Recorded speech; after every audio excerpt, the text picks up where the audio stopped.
And at the same time, the GBC had been so fixed in their understanding that these were the next new acharyas, that these men were now the next new acharyas, that in order to be a good member of ISKCON and in good standing, everyone had to at least not vocally oppose the system they were setting up and the GBC was following. And eventually that's what I did. I wound up going along with the path they were taking us on. At the same time, there was just really no other viable choice. It's commonly referred to as the big lie. That if you hear a lie told over and over often enough, eventually you believe it is the truth. And that's sort of what the case was here. Once I had suppressed the dark thoughts about this issue, then the only thing we were being told was that the multi-guru path that the GBC was on was the path that Srila Prabhupada wanted us to follow. Now, I'm not saying that the GBC was lying to us. They might not have been telling the truth, but they didn't know that. As I came out later, and we'll get in the presentation, I'll come to that understanding, especially in the chronological timeline section. But it isn't that they were actually knowingly lying. They were just misled and misunderstood, and they were presenting the wrong path. So I'm not saying they were lying, but still, for me, because of what I knew and what my experience was, I wouldn't have accepted it, except I had buried this away. And once I did, and I kept hearing this is the path that Prabhupada wanted, I came to accept it. It's sort of like the same thing as the big lie.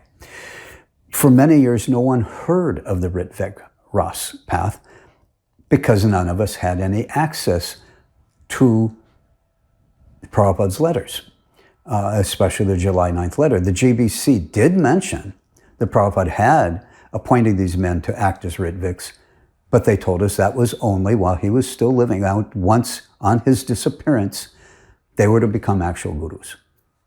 But we had no evidence, nothing to read, nothing to look at, nothing to assess, to verify if what the GBC was telling us was really what His Divine Grace had actually said and wanted. All we were told was that Srila Prabhupada had selected these 11 men to become the next gurus, and we were told also that Srila Prabhupada had instructed the GBC that they could add additional gurus later. Hearing this day in and day out for years, and after I had already suppressed all my dark memory about this other event, I just came to accept that what the GBC was telling us was more or less correct, but with reservations, because the idea was always there that the path the GBC was taking was wrong. I mean, obviously, there were many problems and many things that were wrong about the whole zonal acharya system, for example, and how that was destroying ISKCON. But obviously, and as gurus began falling down, it became obvious that many of these men were not really qualified, obvious.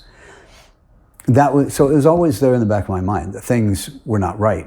But again, I had forced myself just not to go there, not to try to think about it, not to try to resolve those questions. I had pushed all that way down within me.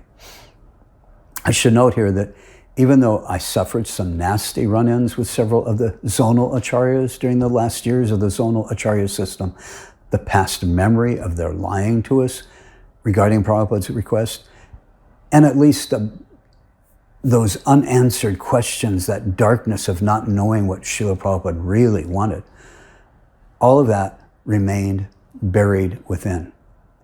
It would have been so, that door I had closed on it, it had buried it, like I said, for 20 years before it came back up.